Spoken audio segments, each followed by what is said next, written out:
আসসালামু আলাইকুম। সকলকে জান্নাত কুক বুকে শুভেচ্ছা। আজ আমি দারুণ মুখরোচক একটি রান্না করব। আজ আমি ইলিশ মাছের ডিম ভুনা করব।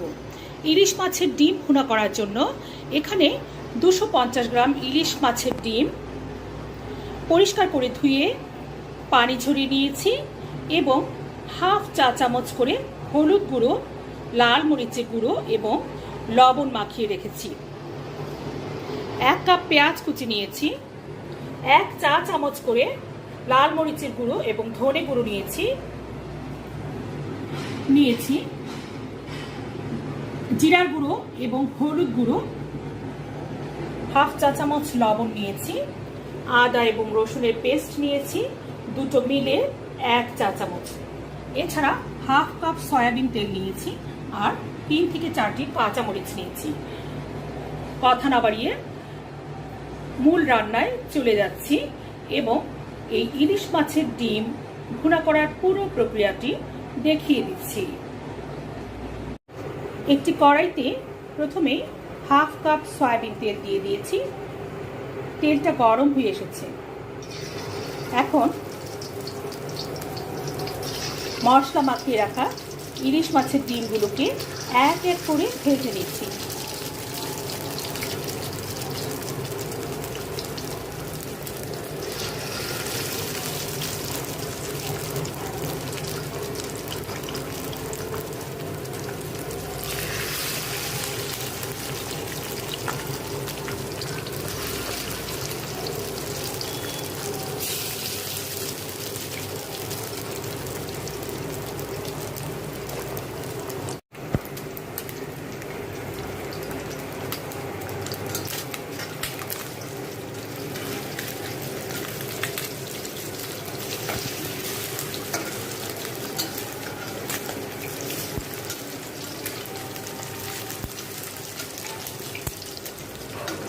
এপিট ওপিট করে দুটো পিঠই ভেজে নিতে হবে।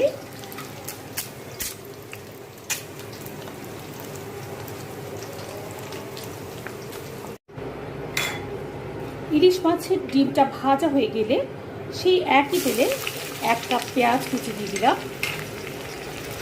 পেঁয়াজটাকে হালকা নরম করে ভেজে নিচ্ছি।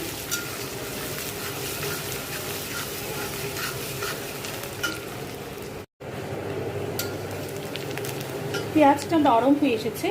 এখন একে একে বাটা মশলা এবং গুঁড়ো মশলাগুলো এতে দিয়ে দিচ্ছি।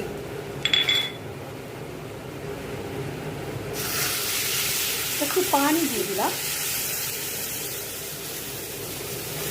মশলাটাকে খুব ভালো করে কষিয়ে নেওয়ার জন্য।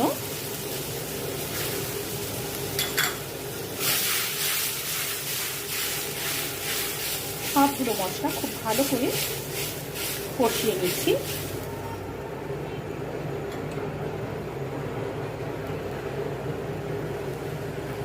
মশলাটা খুব ভালো করে কষানো পর্যন্ত অপেক্ষা করছি।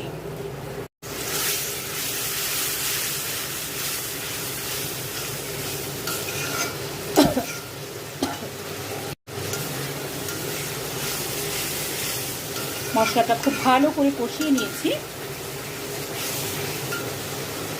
এখন 1 কাপ পানি এতে দিয়ে দিচ্ছি। এটা ঝোলের পানি। বলক আসা পর্যন্ত অপেক্ষা করছি।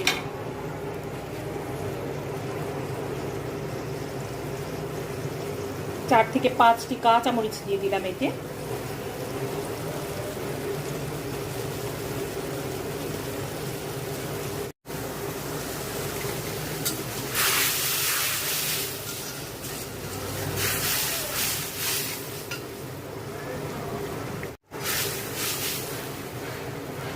ঝোলে বলক চলে এসেছে।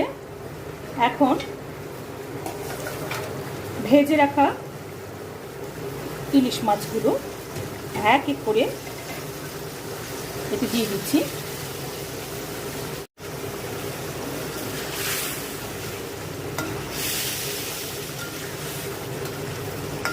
ইলিশ মাছের ডিমটা দিয়ে দেওয়ার পর আরও 5 মিনিট ধরে মাঝারি এবং লো আঁচে রেখে রান্নাটা করে নিচ্ছি।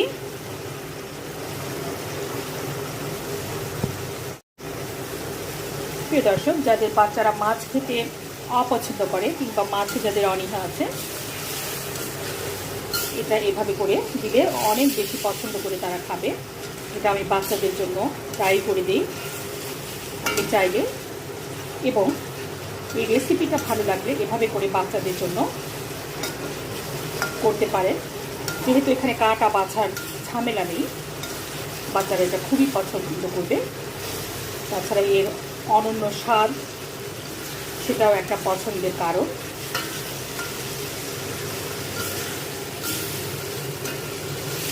আমার রান্নাটি শেষ হয়ে গিয়েছে।